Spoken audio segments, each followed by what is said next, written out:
In this video, we'll be looking at 3 LOS. A. Demonstrate the application of the Code of Ethics and Standards of Professional Conduct to situations involving issues of professional integrity.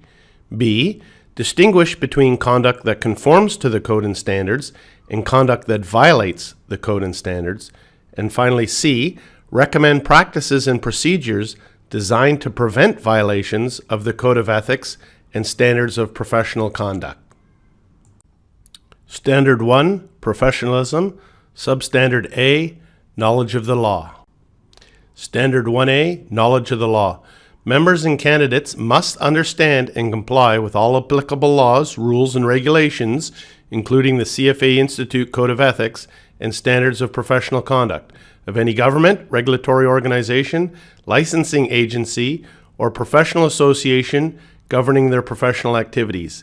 In the event of conflict, members and candidates must comply with the more strict law, rule, or regulation.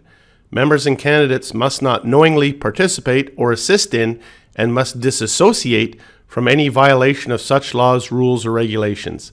So the highlights for this standard is the relationship between the code and standards and applicable law, participation in or association with violations by others, and investment products and applicable laws. Some bullet points with regards to the guidance for Standard 1A, Knowledge of the Law. First, need to follow the most strict law, rule, or regulation. Also, notify the supervisor or compliance officer first. You may confront the wrongdoer directly.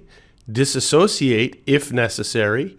Inaction may be construed as participation. That's guilty by association if you do nothing.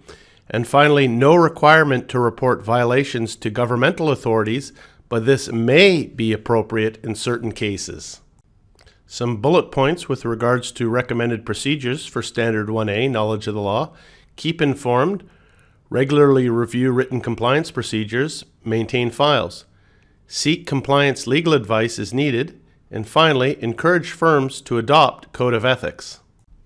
Continuing with recommended procedures for Standard 1A, Knowledge of the Law. Distribute information internally on applicable laws and regulations. Have written procedures for reporting suspected violations. And finally, members strongly encouraged to report violations by other members. And that's the last slide for Standard 1A, Knowledge of the Law. Thank you.